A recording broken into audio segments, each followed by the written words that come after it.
You mentioned in your opening statement we could be spending our time on improving our nation's security. Yes, we could, and we have tried to do that for now almost 2 years.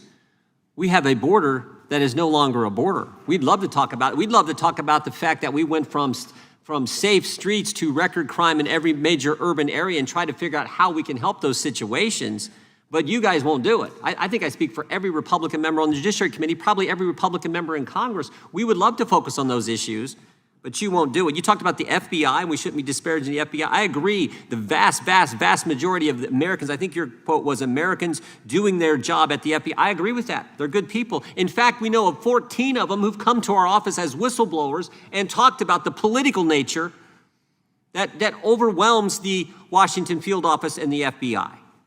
That's our concern. The FBI lied to the FISA court. The FBI altered evidence to the FISA court. That's not Republicans on the Judiciary Committee saying that. That's Michael Horowitz, the Inspector General. And they did so they could spy on President Trump's campaign. They even had a woman pose as someone else, use the name Azra Turk to bump into one of the people who worked on the Trump campaign. You know what they call that? Spying. They did it. The Comey memos, he leaked them to get a special. Okay, we can go. I don't want to go through all the history, but it's worth. I think it is worth just pointing to that. That's what happened at the FBI, and now we have this, the issue in front of us. Why this resolution of inquiry is so necessary. Last month, the FBI took the unprecedented step of raiding the home of a former president of the United States. Never happened in American history. And I would point out, not just the former president, but the likely presidential candidate for the Republican Party to run against the very Justice Department the Biden administration had go raid his home. The raid on the president's residence represents a shocking escalation of Biden administration's weaponization of law enforcement resources against its political opponents. The American people deserve transparency and accountability, and that's why this ROI is necessary, not some heavily redacted affidavit. We want to know the truth. The Biden DOJ is hidden behind a formal policy of not commenting on the investigation, all the while engaging in selective leaks of salacious accusations without any context to them. In fact, on August 11th, 2022, last month, Attorney General Garland addressed the search for the first time, had a press conference, and he said, "I have made clear that the Department of Justice will speak through its court filings and its work." Well, if you made it clear, why'd you have to give a press conference? Why'd you go talk about it? On the very same day, though, the Washington Post reported that FBI agents were seeking quote, classified documents relating to nuclear weapons, according to leaks from, quote, people familiar with the investigation. So much for letting the court filings speak for your work. You did a press conference, and then people familiar with your work leaked it to the Washington Post. So if that's going to happen, why not let the American people in on it all? Just show us the affidavit.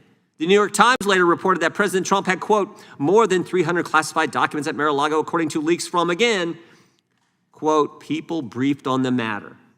So it's fine for the FBI to go leak it, but the American people can't see what the whole basis is in the affidavit itself. And Mr. Chairman, there's no reason this raid was necessary. Until the raid, we had seen ample evidence of cooperation. In January of 2022, President Trump voluntarily turned over 15 boxes of material. In May, President Trump voluntarily accepted service of a grand jury subpoena that sought documents bearing classification markings. Throughout June of 2022, the Department and President Trump's lawyers engaged in discussions about the matter. On June 2nd, President Trump, through his lawyers, invited FBI to visit Mar-a-Lago to retrieve responsive documents. On June 3rd, the Department and FBI officials visited Mar-a-Lago, and President Trump allowed them to inspect his storage room, even provided responsive documents during the visit.